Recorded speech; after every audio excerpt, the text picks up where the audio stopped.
Et si je dois quelque chose à quelqu'un dans la pêche, c'est à Perrachon. Je lui dois tout mon savoir de pêche à la nymphe. Ah, tu sais, moi je suis un intervieweur de grands moucheurs, et pour moi les meilleurs, tous, horizons confondus, m'ont dit que le meilleur c'est Perrachon. Donc, ah bah ça c'est sûr. Et là, sans aucune discussion, je pense qu'il y a une unanimité sur le fait que Perrachon... C'est pas qu'il est... Il n'est pas meilleur que les autres. Il est au-dessus des autres. Ouais. C'est pas pareil. Et ce qui me plaît, c'est qu'il est discret en plus. Oui, il a un côté discret. Parce que si je suis venu ici, c'est pour te soudoyer, pour l'avoir en interview après toi. Oui. Mais il est comme les grosses truites, il aime bien rester dans l'ombre. Ah oui, mais c'est un crack, quoi. Ouais.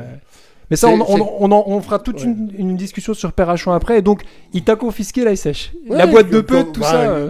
Confisquer la sèche, je m'entends. Tu laisses tes sèches dans À la voiture ouais. et tu prends que des nymphes. Comme ça, même si ça gobe, tu seras obligé de pêcher à la nymphe. Et c'est comme ça que j'ai appris à pêcher à la nymphe. Et c'est comme ça que j'ai pris mes premiers ombres en nymphe, mes premières truites en nymphe. Mais attends, directement en nymphe à vue ou ancienne noyée, indicateur Non, directement en nymphe à vue. Ah ouais, sans... La transition, c'est sèche, nymphe à vue. Parce que tu te rends compte que l'écrasante majorité des gens... machin et compagnie. La plupart des gens passent par toute une phase d'indicateur avant. Tu es bien conscient de ça. Moi, j'ai pêché à l'indicateur bien après, quand j'ai fait de la compétition dans les années 90. Non, mais je suis impressionné que ça ait fait sèche nymphe à vue, parce que c'est une transition c'était très dur. Ah bah j'imagine. C'était très dur, parce que la troisième dimension à acquérir est pas simple. En surface, en sèche, c'est la longueur, la largeur. À la nymphe, tu as la profondeur et la vitesse du courant. Hein. Bien sûr. Et là, c'est une autre paire de manches. Donc, il a fallu un certain temps d'adaptation. J'ai commencé à prendre quelques poissons.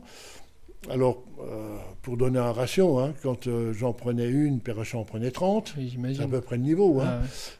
Puis petit à petit, ça s'est réduit parce que à force, tu apprends. Mais pour arriver au niveau de Perrachon, c'est impossible. Donc, tu as fait tes premières armes sur les ombres directement? Sur les ombres et les truites sur la Moselle. Sur la Haute-Moselle. Sur la Haute-Moselle. Ouais. Et du coup, on va aller plus loin dans le détail parce que Perrachon, il t'a mis à la nymphe à vue, mais il t'a fait faire le bas de ligne, il t'a passé une pheasant tail. Dis-moi un peu ces étapes, justement, ton glissement sur la nymphe à vue.